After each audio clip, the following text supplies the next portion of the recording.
Welcome to the Windows Computer and Technology channel, and one of the interesting aspects of Windows is, of course, now the fact that Microsoft really wants you to get into a Microsoft account.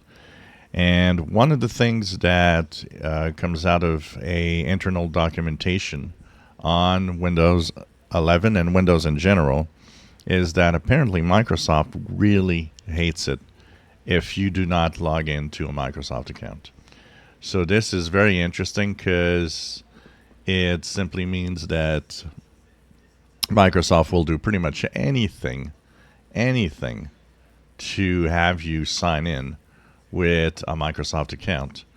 And this is by trying with different services, different things they want you to connect to use it. You know, we talked about how the Paint app now requires, if you want to use AI, the Microsoft account connection, and more apps will require this, which kind of means in turn that if you don't log into a Microsoft account with your own computer in Windows, you'll maybe do it through an app somewhere. So it's pretty interesting that it really wants to force you to use all of that. I get, the usefulness of a Microsoft account because I use it on my PCs, and I would not trade. I would not log out. It gives me so much things that I can easily share between my PCs that it just makes work easy.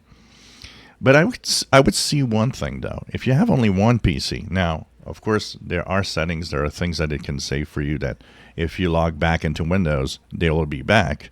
But I still think that Microsoft, whether they like it or not, should give the option, an easy option for anyone that just doesn't want one, to say, hey, you can use a standard account and, avoid having a Microsoft account.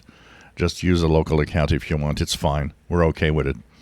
And it's sad because that way of working, that way of forcing everybody into a Microsoft account, is part of the reason why a lot of people don't trust Microsoft. Because if there would be a relaxed Windows where it's up to you, I think Microsoft might even have less of a backlash with the recall feature than it had, because it just forces things too much on everybody. If you enjoy my videos, please subscribe, give us thumbs up. Thank you for watching.